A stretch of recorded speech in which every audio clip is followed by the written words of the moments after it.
السلام علیکم۔ کیا آپ اتحیاتوں کا پس منظر جانتے ہیں کہ ہم کیوں نماز میں اسے پڑھتے ہیں؟ اتحیات ایک بہت اہم دعا ہے جسے ہم اپنی روز کی نماز میں دہراتے ہیں۔ جب مجھے اس کی اہمیت معلوم ہوئی تو میرا دل پگھل گیا۔ در حقیقت اتحیات اس مکالمے کا ایک حصہ ہے جو دوران معراج اللہ رب العزت اور اس کے محبوب محمد صلی اللہ علیہ وآلہ وسلم کے مابین ہوا۔ جب حضرت محمد صلی اللہ علیہ وآلہ وسلم اللہ رب العزت سے ملے تو آپ نے السلام علیکم نہیں کہا۔ کوئی اس ذات کو کیسے سلام کہے جو بذات خود پیکر سلام ہے؟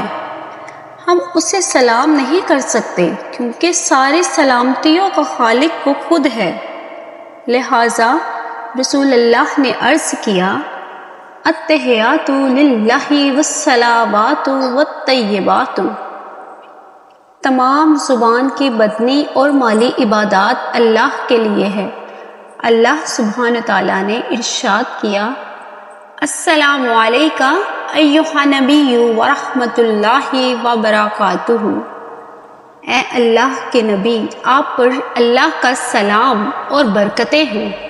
اس کے جواب میں رسول اللہ صلی اللہ علیہ وآلہ وسلم نے فرمایا، السلام علینا وعلی عباد اللہ الصالحین۔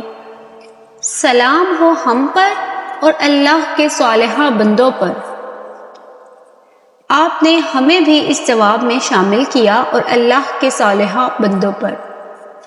اللہ عز و جل اور اس کے حبیب صلی اللہ علیہ وآلہ وسلم کے مابین یہ مکالمہ سن کر فرشتوں نے کہا، اشہد ان لا الہ الا اللہ وحدہ لا شریک لہ واشہد ان محمدا عبدہ ورسولہ۔ میں گواہی دیتا ہوں کہ اللہ کے سوا کوئی معبود نہیں، اور میں گواہی دیتا ہوں کہ حضرت محمد صلی اللہ علیہ وآلہ وسلم اللہ کے بندے اور اس کے پیغمبر ہیں۔ سبحان اللہ۔ اس معلوماتی پیغام کو شیئر کیجیے۔ تخیل کیجیے کہ جب اور لوگ اسے جانیں گے تو آپ اجر پائیں گے۔ جزاک اللہ خیرا وکثیرا۔ باحوالہ بخاری مسلم مظاہر حق جدید شرح مشکوہ شریف باب تشہد کا بیان صفحہ 588 تا 593۔ السلام علیکم ورحمۃ اللہ وبرکاتہ۔